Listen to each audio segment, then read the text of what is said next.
मुल्क भर में कोरोना वायरस के नए मामलों ने बनाया नया रिकॉर्ड। गुज़श्ता 24 घंटों में 6000 से ज़्यादा नए मरीज आए सामने। महलूकीन की फहरिस्त में भी धीरे धीरे हो रहा है इजाफा।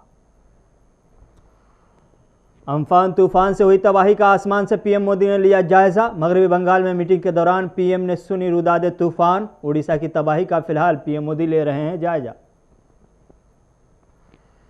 कोरोना वायरस और लॉकडाउन के सबब हिंदुस्तान की जीडीपी को लग सकता है बड़ा झटका। आरबीआई गवर्नर ने आज फिर रेपो रेट में तख्फीफ का किया ऐलान। लोन की ईएमआई पर सार्फिन को दी गई मजीद मोहलत।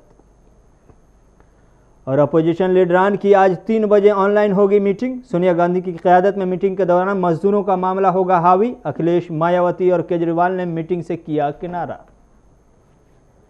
आदाब नाज़रीन, दोपहर की बड़ी खबरों के साथ मैं हूं अहमद कलीम। वज़ीर-ए-आज़म नरेंद्र मोदी खौफनाक तूफान अम्फान की वजह से पैदा सूरत हाल का जायजा लेने के लिए आज सुबह दिल्ली से मगरबी बंगाल और उड़ीसा के दौरे पर रवाना हुए।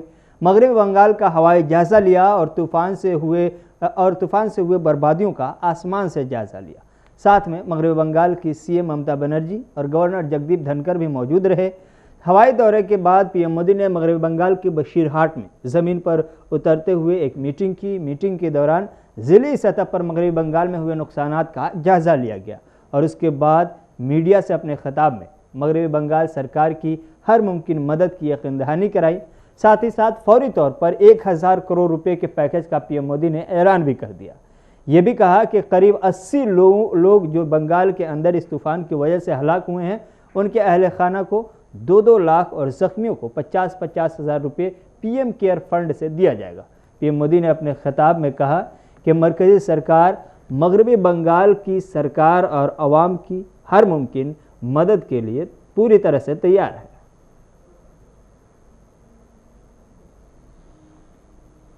साइक्लोन का नुकसान कम से कम हो, इसके लिए जो भी आवश्यक कदम उठाने चाहिए उसके लिए राज्य सरकार और केंद्र सरकार ने मिलकर के भरसक प्रयास किया। लेकिन उसके बावजूद भी करीब करीब 80 लोगों के जीवन हम नहीं बचा पाए। इसका हम सबको दुख है। जिन परिवारों ने अपना स्वजन खोया है उनके प्रति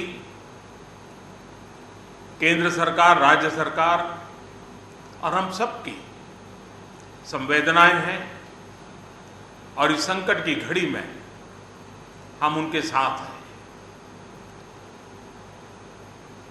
संपत्ति का भी नुकसान काफी होता है, चाहे एग्रीकल्चर हो,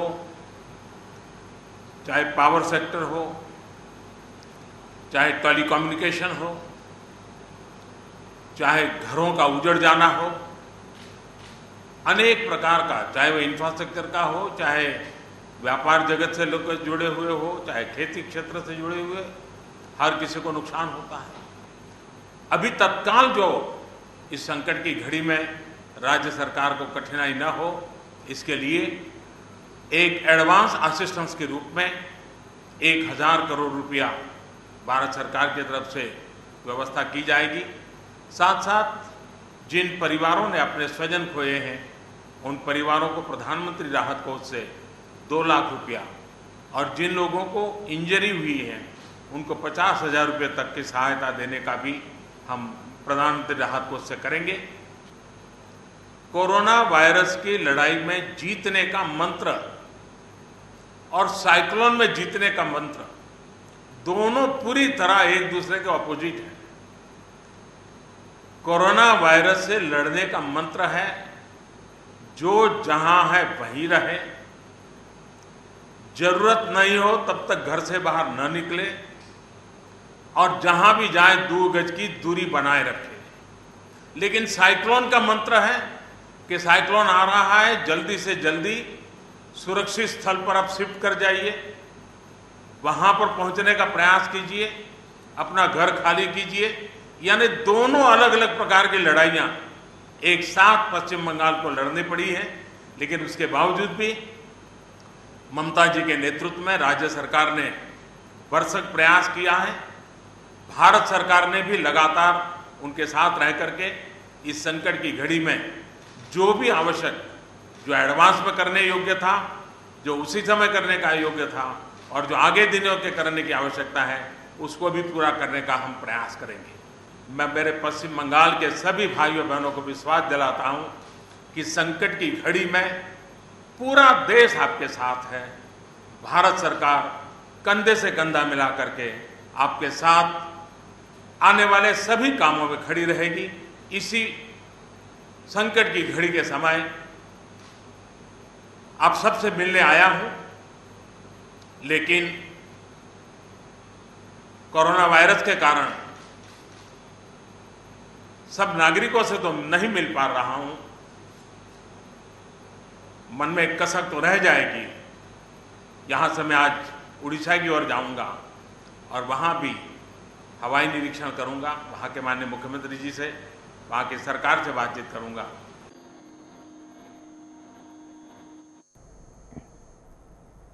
धर्मफान से निकलकर जरा कोरोना वायरस का रुख करते हैं। मुल्क में आलमी वबा कोरोना वायरस के एक दिन में रिकॉर्ड 6088 नए केसेस सामने आने के साथ ही मुतासरीन की मजमूई तादाद हिंदुस्तान में 1,18,447 तक पहुंच गई है। ताहम राहत की बात यह है कि इस दौरान 3000 से शायद लोगों ने इस इन्फेक्शन से निजात भी पाई है।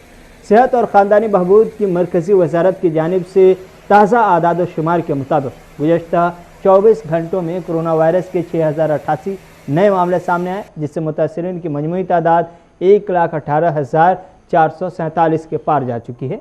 मुल्क में कुल फ़आल केसेस यानी एक्टिव केसेस 66,330 हैं। इससे एक दिन पहले 5,609 नए मामले सामने आए थे। मुल्क में कोविड-19 से गुज़श्ता 24 घंटे में 148 अफराद की मौत भी हुई है और इस तरह से हलाकतों की मजमूई तादाद हिंदुस्तान में 3,583 हो गई।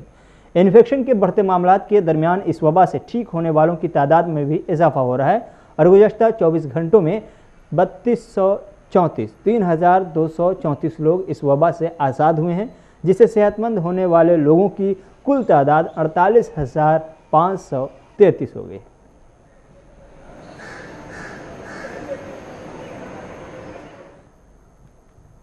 ज़रा आरबीआई गवर्नर शक्तिकांत दास ने आज प्रेस कॉन्फ्रेंस के दौरान कई बातें मीडिया के सामने रखी हैं और कोरोना इन्फेक्शन की वजह से हिंदुस्तान के सामने खड़े चैलेंजेस का भी तज़किरा किया। सबसे पहले उन्होंने प्रेस कॉन्फ्रेंस के दौरान बताया कि मॉनिटरिंग पॉलिसी कमेटी यानी MPC ने अपनी 3 दिन की मीटिंग में रेपो रेट में तखफीफ का फैसला किया है। ये तखफीफ 0.4% की होगी और इस तरह रेपो रेट घटकर 4% पर आ गया है, जो कि पहले 4.4% था। इसके अलावा MPC की मीटिंग में फैसले के बाद रिवर्स रेपो रेट भी घटकर 3.75% से कम होकर 3.35% पर आ गया है। Permitted. That meant that the entire interest component, the entire accumulated interest during the 3 months moratorium had to be sort of paid back to the bank in one shot. Obviously, it was posing problems in cash flow management for the various borrowers, for the various borrowing entities. So taking this into account, we have now decided that it will be converted into, the deferment of the working capital during this 6 months period.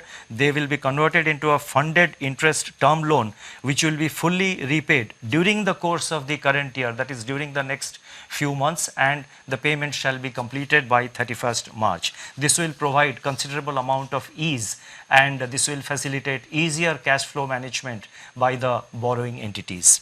In view of the current difficulty in raising resources from capital markets, the group exposure limit of banks is being increased from 25% to 30% of eligible capital base for enabling the corporates to meet their funding requirement from banks. The increased limit will be applicable up to June 30th, 2021. The last set of measures, they relate to easing the financial constraints faced by the state government, and there is one announcement. In order to ease the bond redemption pressure on the states, it has been decided to relax the rules governing the withdrawal from the Consolidated Sinking Fund, that is CSF, while at the same time ensuring that depletion of fund balance is done prudently. Together with the normally permissible withdrawal, this measure will enable the states to meet about 45% of the redemptions of their market borrowings which are due in the current year 2021. Detailed guidelines for all the above announcements will be issued separately. I now come to my concluding remarks. I would like to say that central banks are typically seen as conservative institutions, yet when the tide turns and all the chips are down, it is to the central banks that the world turns for support, and this is all over the world, almost in every country, and this is visible in the action being taken by the various central banks across the world. And you would have noticed in India also the RBI is trying to take necessary measures, and we are, whatever maximum measures we are able to undertake, the RBI is at the forefront and is taking the measures. Going forward, as I have said, we will continue to be vigilant and we will take whatever measures are necessary to meet the COVID related challenges which are ahead of us. इधर कांग्रेस के leader Rashid Alvi ने RBI के बयान के बाद कहा कि अगर मरकजी सरकार ने वक्त रहते सही और मजबूत फैसले नहीं किए तो हिंदुस्तान की जीडीपी माइनस में जा सकती है और इसका सीधा असर सबसे ज़्यादा हिंदुस्तान के गरीब और मजदूर तबका के साथ साथ मिडिल क्लास पर पड़ेगा और इसके लिए मरकजी सरकार को ज़रूरी है कि वह हिंदुस्तान के माशी बेहतरी के लिए बेहतरीन पॉलिसी बनाए।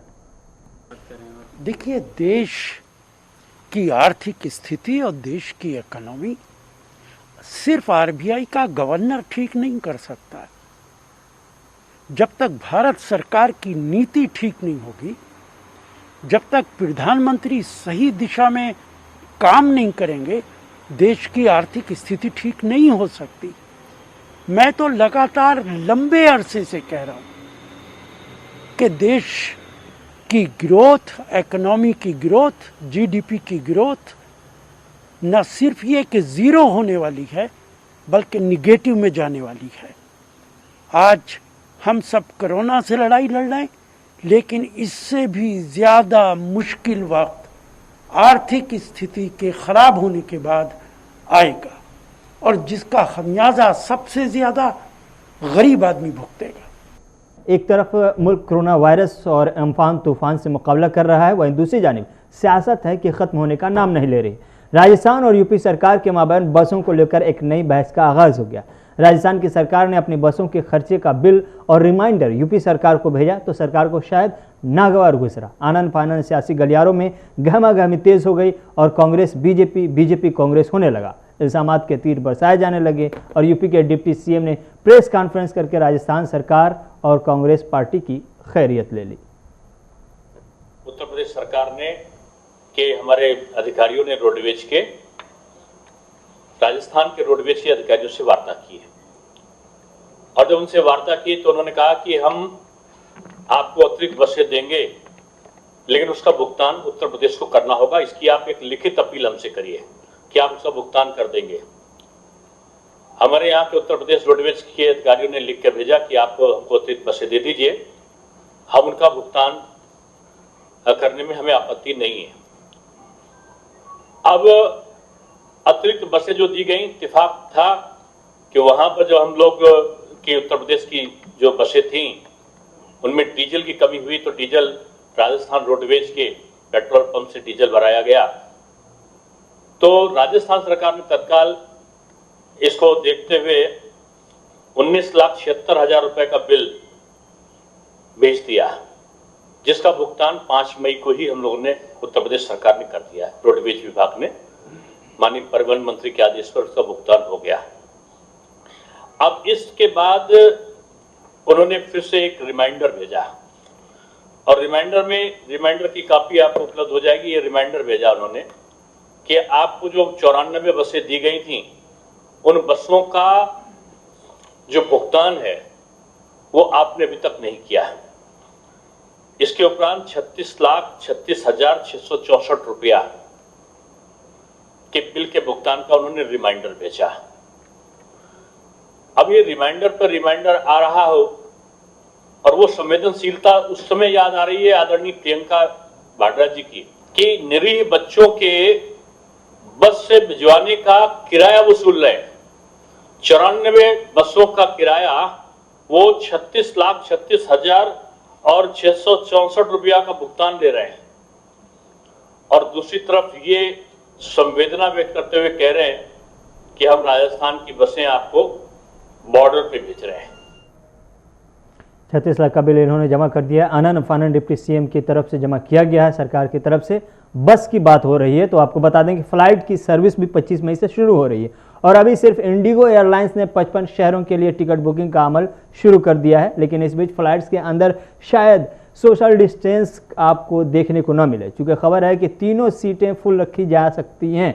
एक लाइन में जो 3 सीटें होती हैं उन तीनों पर मुसाफिरों को बैठाया जाएगा। ऐसे में मजदूरों को लेकर आज आम आदमी पार्टी के राज्यसभा रुकन संजय सिंह ने मरकजी सरकार और बीजेपी पर एक साथ इल्जाम लगाए हैं और ट्रेन की सर्विस हो, फ्लाइट की सर्विस हो, इन तमाम को घेरते हुए मजदूरों का दर्द भी उन्होंने शेयर किया।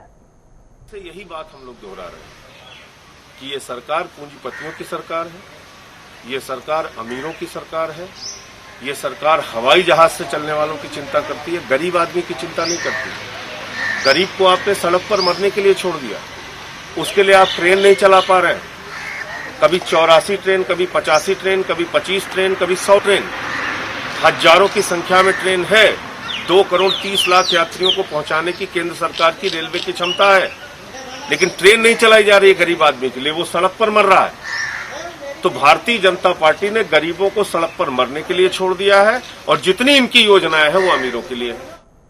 इस वक्त सीधे लिए चलते हैं आपको दिल्ली के शाही जामा मस्जिद, जहां जुमातुल विदा लोग अदा कर रहे हैं मुसलमान, चूँकि आज जुमा भी है और सोशल डिस्टेंस का किस अंदाज में ख्याल रखा जा रहा है आप ये देख सकते हैं। जुमातुल विदा हिंदुस्तान में, पूरी दुनिया में बड़ी एहतमाम के साथ, बहुत ही अकीदत के साथ मनाया जाता है इसको।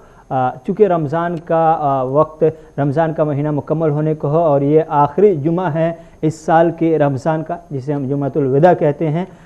जुमातुल विदा के मौके से आप जो तस्वीरें दिल्ली के शाही जामा मस्जिद की देख रहे हैं, वो तस्वीरें बयान कर रही हैं कि मुसलमान भी इस माह मुक़द्दस में भी इस लॉकडाउन को लेकर के, कोरोना वायरस को लेकर के किस अंदाज में बेदार है। और जो तस्वीरें इस वक्त आप दिल्ली के शाही जामा मस्जिद की देख रहे हैं, उसमें आप सोशल डिस्टेंस का ख़ास ख्याल देख सकते हैं किस अंदाज में रखा गया है। लोग नमाज़ें अदा कर रहे हैं और किस तरह से गैप में, चेहरों पे मास्क भी है, सर पे टोपी है, लेकिन इन तमाम चीज़ों के बीच एहतियात आखिरी हद तक इन मुसलमानों की तरफ से किया जा रहा है। ये एक अच्छी तस्वीर है और एक अच्छी मिसाल है हिंदुस्तान का मुसलमान किस अंदाज में हिंदुस्तान की सरकार के साथ और इस वायरस के ख़िलाफ़ लड़ाई में हर पल हर लम्हा पूरी शिद्दत के साथ है।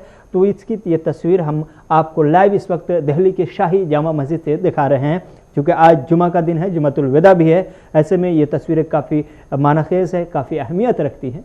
तो दिल्ली के शाही जामा मस्जिद की ये तस्वीर जुमातुल विदा के अदाई का मौका और मुसलमानों के लिए रमज़ान का ये महीना अपने अख्ताम की तरफ गामज़न है। बस आइंदा 1-2 दिनों के अंदर में रमज़ान का मुक़द्दस महीना हमसे रुखसत होगा, इसके बाद फिर ईद होगी। लेकिन ये आज का दिन चूँकि जुमातुल विदा है, इस रमज़ान का आखिरी जुमा है, ऐसे में इस हवाले से भी तैयारियां पूरी थीं। लेकिन इन तमाम तैयारियों के बीच जो चीज़ें सबसे अहम हैं वो ये है कि कोरोना वायरस को लेकर के जिस अंदाज में बेदारी शाही जामा मस्जिद के इमाम मुफ्ती सैयद अहमद बुखारी को आप सुन सकते हैं।